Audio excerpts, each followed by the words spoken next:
Yan, so bali magandang hapon po. Ako nga po pala ulit si Erwin Sibilio ng Art of Field 2 Realty 2. So meron na naman po tayong property na i-relocate po dito sa Barangay Gitis po, Lopez. Quezon, Gitis, Quezon po ito. Ito po yung way ng karsada papunta naman po doon sa tulay po ng ginagawa sa Quezon po, Yan, dito na po yung pinakang adaan niya.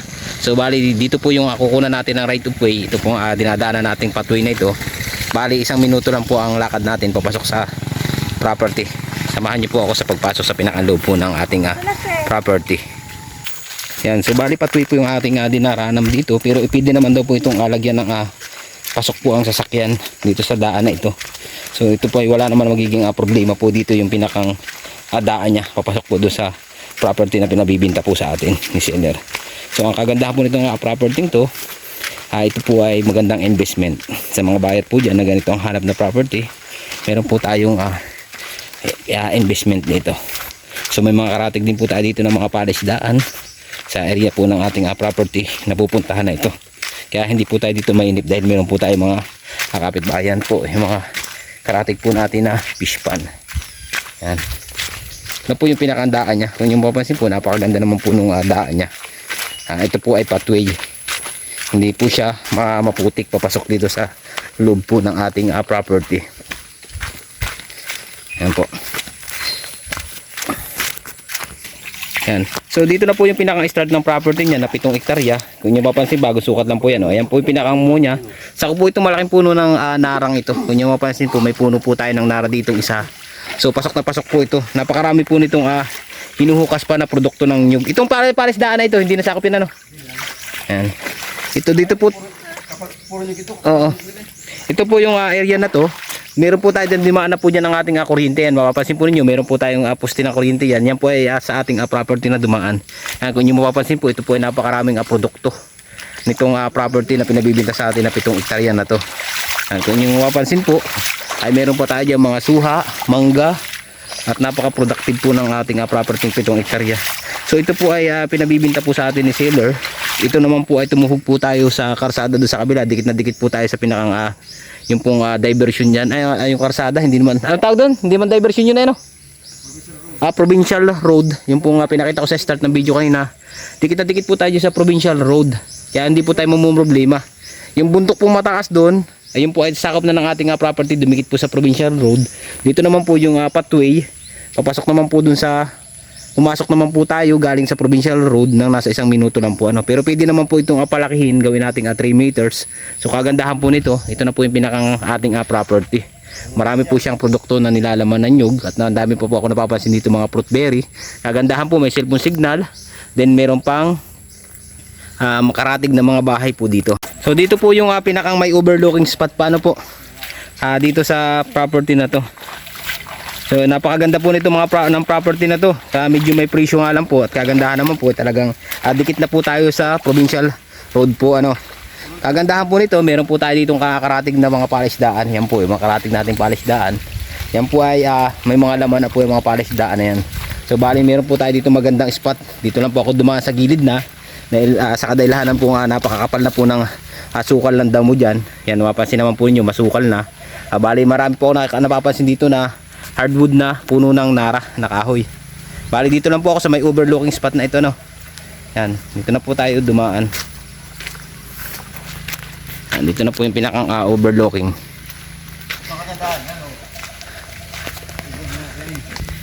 Yan, dito po sa area na ito, yan na po yung sinasakupan natin. Then dito naman po yung karatig lang natin, kaboundarihan. Yan, sinasabi ko po sa inyo na may kaboundarihan tayo na fish pan. Yan po. Bali dito na po yung ating property. So ito na po yung nasasakupan na ito. Yan, dito po napakaganda po dito magtayo ng bahay sa lugar na ito. Bahay bakasyonan po, tanaw po natin dyan yung karatig natin na fish pan. Yan po, makikita naman yung karatig natin na fish pan. So napakaganda po niyan. Yan po ay develop na. Ito po daan na ito ay nasasakupan pa po ng ating property. Sandiretso pa po yan. Then ito na po yung ating property na sinasakupan, po. Yan, makikita naman po ninyo dyan. Marami po tayo ditong hardwood, ito tag nito, fruit berry na mangga, langka. Yan po, kalamyas, langka, hapeli. Ito po yung pinakang lukaran po niya. So dito po dumaan din yung ating linya ng kuryente. Ayan po. Niyog, brother. Ito po ay punong-puno po ng niyog ang property na ito. Pati ang iba pa niya. Bali ito po ay wari ko ang niyog nito ay nasa Dito, bahay ang maganda rito dito. 800 po kapuno na niyog. Yan, ito na po yung pinakang kanya pong lukaran. So meron po ako na ito napapansin na nasasakupan po ng ating property na may parang sapa po dito sa loob ng ating property. Dumaan yung pinakang source po ng sapa. Yan. Ito na po yung pinakang loob natin property. Ayan na po yung ating puste. Yan po yung ating pustehan po ng kuryente. Kagandahan po nito ay meron po tayo ditong source ng tubig sa ating property na 7 hektarya na pinabibinta po sa atin na ito. Ayan po. Sabi po, meron po tayong sapa. Ayan po. Tabi-tabi po. Yan po yung nasasakupan pa ng 7 hektarya. So napakalaki po ng 7 hektarya. Pali dito na lang po ako pumisto sa may gitna po. Para maipakita ko po sa inyo yung pinakang status po ng kanyang pagkalupa. Yan, dito po yung area niya. Ito po yung medyo upla ng konti. Yan sa area na yan. Pero pagdating po natin sa taas na yan, yan po yung pinakang karsada niya. Ito po yung pinakang reality po ng pagkalupa niya. Napakarami po na nilalaman na tanim ng niyog. Yan. At dito na po dumaan yung ating linya ng kuryente po mismo sa property. Yan, mapapansin po ninyo na yan po yung poste. Dito po dumaan. Yan, napakarami po dito na nilalaman na mga fruit berry. Sa mga buyer po na gusto pong mag-inquire ng property na to, makikita po ninyo dyan ang aming contact number sa taas po ng screen na yan, ang WhatsApp and Viber po namin na dyan po. At wag po nating kalimutan na mag-like and share po, mag-like at pakipindot na rin po yung notification bell para lagi po tayong updated sa mga video po natin na ina-upload ng mga property sa ngayon. So ang aking isang YouTube channel po na Art of Field, so bali siya po ngayon ay wala na. Bali ang ating YouTube channel na lang po ay Art of Field 2. Siya na po ang ating paki-subscribe po para lagi po tayong nakikita natin ang mga ina-upload po natin ng mga bagong video na mga farm lot. So ito na po yung pinakang property niya. Mapapansin po natin dyan ay medyo nag-upla ng konti. Then sa may taas naman po niyan ay flat na flat. Saka dito po sa area na to ay ating pong mapapansin na siksikan po dyan ang bunga, ang puno ng nyug. Then kalakasan pa po bumunga. Yan, pinakikita ko na po sa inyo na ito pong nyug dito ay hindi pa po siya kataasan at kalakasan pa lang po siya bumunga. Mga bata pa po ang nyug dito. Yan. Yan po ang area pababa naman na yan, sako po yan. Kaya po itong malinis na ito po laging nililinis. Gawa na nga dito na nga po dumaan yung pinakang main po ng ating kuryente, yung poste po. Kaya po laging malinis itong area na to. Yan. Diyan naman po sa may karating na yan, diyan naman po yung pinakang fish pan. Yung fish pan na po na pinakita ko kanina. Then hindi lang po ako maakyat doon sa taas. At medyo hinapo na po tayo pagpunta dito sa property na pinabablog po sa atin ng ating seller po. Bali ilalagay na lang po natin dyan yung description po sa baba po ng ating video. Pakipindot na lang po dyan. Naadyan na lang po yung pinakang full details po ng description ng video natin, ng property natin.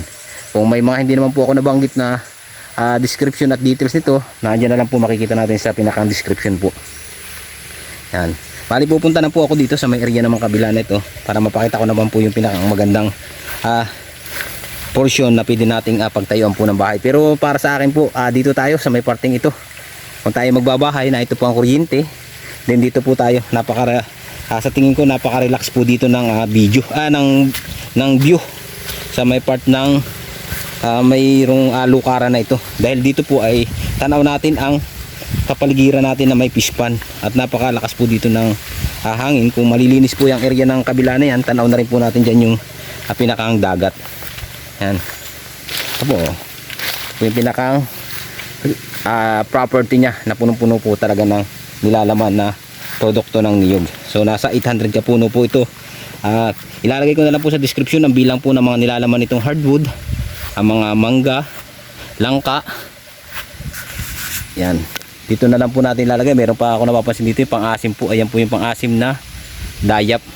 Nandito po ang magandang portion pagtayuan po ng bahay at napaka-relax po ng view dito. Ayan, mapapansin po natin, tanaw na tanaw natin yung fish pan na karatig ng property na pinabibinta sa atin na 7 hektarya.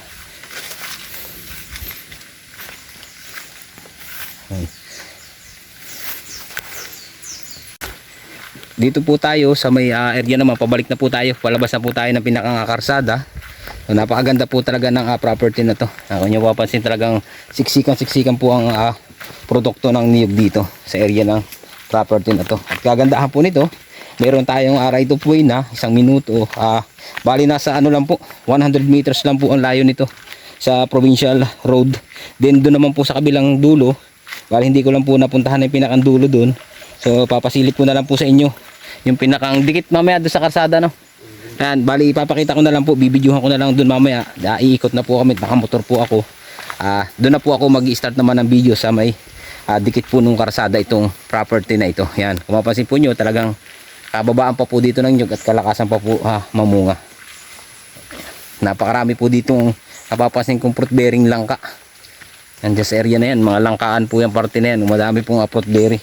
Hindi lang po natin siya maikot, gawa ng medyo hapon na po itong pagpunta natin dito sa property. Inabot na po tayo ng hapon.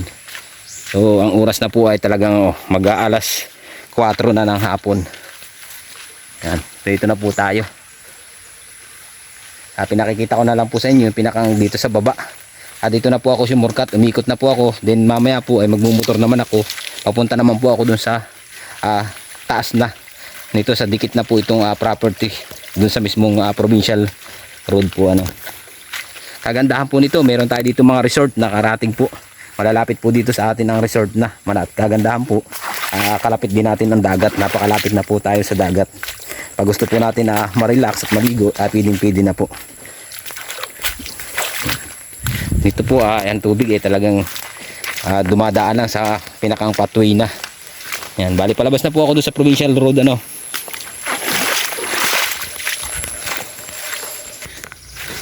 Yan, bali palabas na po ako sa property. Dito na po tayo sa provincial road dumaan. Kagandahan po nitong property na ito. Ito po ay pinabibinta lang sa atin ni seller ng nasa 4M lang po ano. Dikit na dikit po tayo sa provincial road at punong-puno po tayo ng produkto na niyog. Hindi po tayo mamumroblema dahil hindi na po tayo magtatanim at ito po ay napakaganda na ng property na to. Punong-puno po ng tanim na niyog na. Sa mga buyer po na gusto mag-inquire, contact na lang po kayo dyan sa makikita nyo screen sa taas po ng ating screen na to, ang WhatsApp and Viber po ng ating contact number. Yan.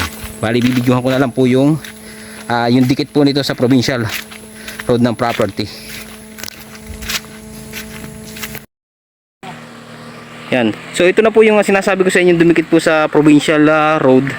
So ito na po yung pinakang property niya ano po. Yan po yung pinakang sa baba po niyan. Diyan na po yung pinanggalingan ko kanina na mayroon po tayo diyan na binidyohan na tanaw po ang fish pond. So dito naman po sa area ng sinasabi ko sa inyo, yung overlooking na to. Yan naman po, tanaw naman po natin dyan yung dagat. Yan po yung karagatan oh. Yan po yung dagat na. So paikot po dito. Ito po yung dagat, yung area baba na yan. Yan, dagat po yan. Then ito na po kabilang ito ay dagat din po itong area dito sa kabila. So ang kagandahan po ng ating property, yan po, dagat din po yan. Ito po yung ating property, napakarami po dyan hardwood na mahugani pong tanim yan sa property na yan. Yan po ang kagandahan ng property na yan. Napakarami po natin dyang hardwood. So ilalagay na lang po natin sa description ng video. Dikit na dikit naman po tayo sa provincial road na sinasabi ko sa inyo kanina. Ito na po yun. Ito na po yung ongoing na pong nasinisiminto ngayon. Yan, marami na po tayo dito mga panambak. Yan. Bali dito na po yung ating property. Titingnan ko po dito kung kaya pa nating silipin sa may area na to. Yan. Ito na po yung pinakang ating property. Yan po. Hindi naman po siya totally kataasan yung part na yan. So anhayan lang po siya. Pababa naman po tayo doon sa area doon. Yan po yung nyugan na nasasakupan ng ating property. Then ito na po. Dala pa ito. Yan, paakyat na yan pababa. Kagandahan po nito ay talagang dikit po tayo sa provincial road. Yan. Ito na po yung pinakang provincial road na dinidevelop ngayon. Ito po ay ongoing na po. Dahil ang tulay po dyan, patawid ng Quezon po, yung dagat na yan, ay naandyan na po yung tulay. Hindi lang po natin dito kita, gawa ng medyo madilim po at may ulanin na naman. Yan. Yan po yun oh. Ito na po yung way naman papuntang Lopez. Salamat po.